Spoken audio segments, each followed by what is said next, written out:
Well, they said it was a game port, so I don't see why it isn't working. Hello interwebs, it's Canon Contraption, and I come bearing another game. It took me long enough, you'd think I'd have something by now. Moving on.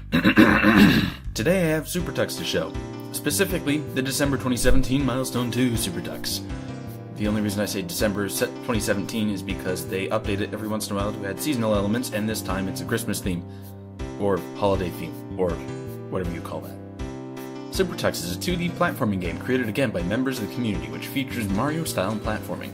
And when I say Mario-style, I mean the game obviously tips its hat to Mario more than a few places. I honestly can see the argument that this game is a ripoff. I don't personally believe it's that close. I've seen much closer get no scrutiny, but anyhow, you know what I mean. The basic story is, you're a penguin, named Tux, who happens to look a lot like a certain free software mascot. Your goal is to find and rescue the lovely Penny, who was captured by Nollik and taken to a faraway castle. Or faraway place? Just taken away in general. If you've played Mario games before, this is probably really familiar. Hang on, no snap judgments here. We're getting to where the game really becomes its own thing very soon. That's gameplay. I know I just mentioned how similar this game is to Mario and backed that up with some imagery, but seriously, there's stuff Mario can't do, or at least doesn't so far as I've seen. Tux does this stuff. Is this someone's idea of a Linux metaphor? No, seriously, I've yet to see Mario do backflips in his own games or kill Koopas by slamming his butt on them. Tux can eliminate ice cubes without sending them flying, at least if he's big. The game is written using STL and has options for both OpenGL and software rendering. Since it's open source, should you desire, I believe it's possible to go through the game files and change out assets until you get a completely different look from the game. Let's take a look at the music. I mean, what's up with some of these songs? It sounds like someone had a contest to see whose cat was the most musical. I'm not going to lie, this is pretty interesting music, but I'm not sure I can tell you what the melody is supposed to be. Then there's Mortimer's Chip Disco. Let's just say that's my favorite song on a platformer so far. So, really up to you what you make of the game's overall music choices. Listen to the sound of a 4-track mod file done right. Now that's what I'm talking about. There's something else to point out. The music in the earlier milestone of SuperTux was largely mod tracker contest winners from the 90s. Seriously, some great work put into the composition. I feel like this is one of the few areas where trying to diversify the music selection in a game actually hurt the quality of the soundtrack overall.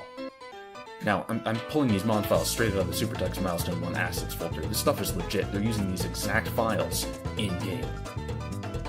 This is the level selected invincibility theme in Milestone 1. It was written as a contest entry for mod tracker music. It's called Salsa Con Carne.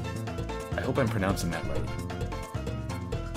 One other thing to mention is that the enemies are also slightly more diverse than they are in Mario. So for example, you have enemies that you can shoot, but you can't jump on. You have enemies that you can shoot as much as you like, but they won't ever die, unless you jump on them. And then you have enemies that jump, and again, can't be killed if you jump on them. Then you have enemies that jump and can be killed if you jump on them, that also bounce. They look surprisingly like those bouncing Koopas, but they're more Goomba style. It's also interesting to note how the AI differs. With your regular ice cubes, for example, they won't fall off a ledge into a pit, but they'll happily jump off a ledge onto another ledge below it, as opposed to the pink ones, which will just kind of walk back and forth across the ledge and never fall. This doesn't quite go for the snowballs, they act slightly differently. They'll fall off any ledge you hand to them, except for the pink ones which stay on the same one. Similar AI to the Mario games again, but the AI is slightly more intelligent. Oh, did I mention there are also enemies that fly? In fact, there are bad guys you have to jump on in order to cross large gaps. Yeah, this stuff's kinda hard to use. Makes for an interesting game for sure. That's about all I have to say about SuperTux. I hope you enjoyed our little look into the world of yet another unusual game, and as always, dislike, like, subscribe, all that usual junk that everyone demands you do. This is Canon Contraption. I'll see you next time.